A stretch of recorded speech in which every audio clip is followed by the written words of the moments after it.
आइए आज की क्लास की शुरुआत करते हैं एक और मोस्ट इंपॉर्टेंट क्वेश्चन के साथ। इस तरह के क्वेश्चन के बोर्ड एग्जाम में आने के चांसेस बहुत ज्यादा हैं, तो इसे ध्यान से देखिए, ध्यान से सुनिए और ध्यान से समझिए।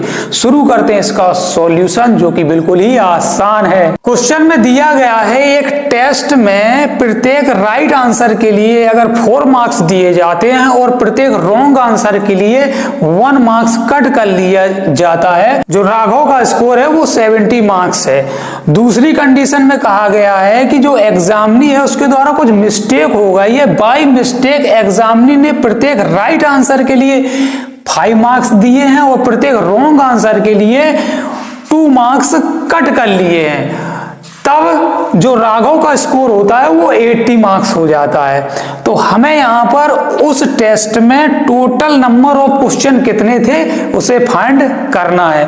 तो हम मान लेते हैं let number of right answer x। तो राघव के द्वारा जो नंबर ऑफ राइट आंसर थे वो हमने x मान लिए हैं, और दूसरा हम मान लेते हैं let number of wrong answer is equal to y। Question के फर्स्ट स्टेटमेंट में कहा गया है प्रत्येक राइट क्वेश्चन के लिए कितने 4 मार्क्स मिलते हैं और टोटल राइट क्वेश्चन कितने x हैं, तो मार्क्स कितने हो जाएंगे 4x हो जाएंगे।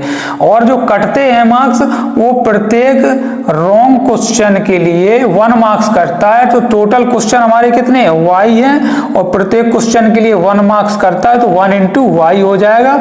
ये जो 1y होगा ये total number of right answer में से सब्ट्रैक्ट हो जाएगा, तब स्कोर कितना आ रहा 70 आ रहा है। इस इक्वेशन को समझिए, प्रत्येक राइट क्वेश्चन के लिए 4 मार्क्स मिलते हैं और कट कितने रहे, प्रत्येक रॉन्ग क्वेश्चन के लिए 1 मार्क्स कट रहा है, तो स्कोर कितना हो रहा 70 हो रहा है। इक्वेशन फर्स्ट हो गया। इक्वेशन सेकंड में कहा गया है प्रत्येक राइट आंसर के लिए 5 मार्क्स मिल रहे हैं, तो 5x मार्क्स हो जाएंगे, और प्रत्येक रॉन्ग क्वेश्चन के लिए 2 मार्क्स कट रहे हैं, तो 2y इक्वल जो स्कोर हो रहा है वो 80 हो रहा है। ये हो गया इक्वेशन सेकंड।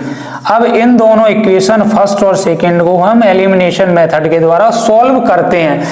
तो सॉल्व करने के लिए या तो हम x की वैल्यू को सेम कर लें या y की वैल्यू को सेम कर लें। तो इस क्वेश्चन में हम y की वैल्यू को सेम करने के लिए इक्वेशन फर्स्ट में 2 से मल्टीप्लाई करते हैं, और इक्वेशन फर्स्ट को हम यहाँ पर मल्टीप्लाई करके यहाँ पर लिख लेते हैं। 2 से 4x में मल्टीप्लाई होगा 8x minus 2y is equal to 72 जा 140।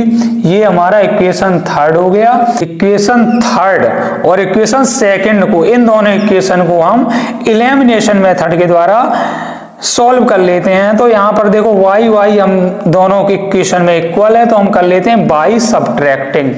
तो इन दोनों इक्वेशन को हम सब्ट्रैक्ट करते हैं। सब्ट्रैक्ट करने पर यहाँ पर साइन चेंज हो जाएंगे, ये माइनस हो जाएगा, प्लस माइनस, जो प्लस का है वो माइनस हो गया, जो माइनस है वो प्लस हो गया, ये प्लस है वो माइनस हो गया यहाँ पे।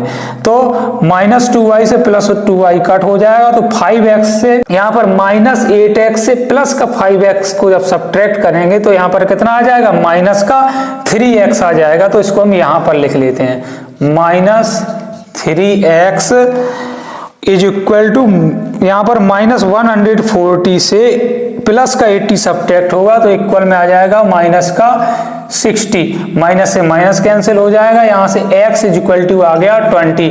x हमने क्या माना था नंबर ऑफ राइट आंसर, तो हमारे राइट आंसर कितने आ गए 20 आ गए। अब इस x की वैल्यू को हम इक्वेशन फर्स्ट में पुट कर देते हैं। तो x in equation first, equation first में हम x की प्लेस पर 20 पुट करते हैं, तो 4 into 20 minus y is equal to कितना है 70। यहां से y इज इक्वल टू कितना आ जाएगा 10 आ जाएगा। तो नंबर ऑफ रॉन्ग आंसर हमने y मानी के थे जो कि 10 आ गए। अब क्वेश्चन में हमसे पूछा क्या गया है, क्वेश्चन में यहाँ पर क्वेश्चन में पूछा गया है उस टेस्ट में कुल मिलाकर कितने क्वेश्चन थे।